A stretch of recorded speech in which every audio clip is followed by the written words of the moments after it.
اعوذ باللہ من الشیطان الرجیم۔ شیطان مردود سے میں اللہ کے پناہ مانگتا ہوں۔ اقم الصلاة لدلوك الشمس الى غسق الليل وقرآن الفجر ان قرآن الفجر كان مشهودا۔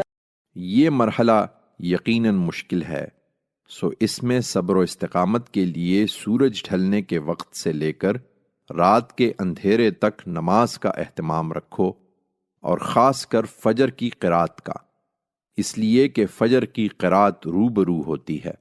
ومن الليل فتهجد به نافلة لك عسى أن يبعثك ربك مقاما محمودا۔ اور رات کے ایک حصے میں بھی اسی طرح اٹھو اور نماز پڑھو، یہ تمہارے لیے مزید براں ہے۔ تم امید رکھو کہ تمہارا پروردگار قیامت کے دن تم کو اس طرح اٹھائے کہ یہ اٹھانا محمود خلائق ہو۔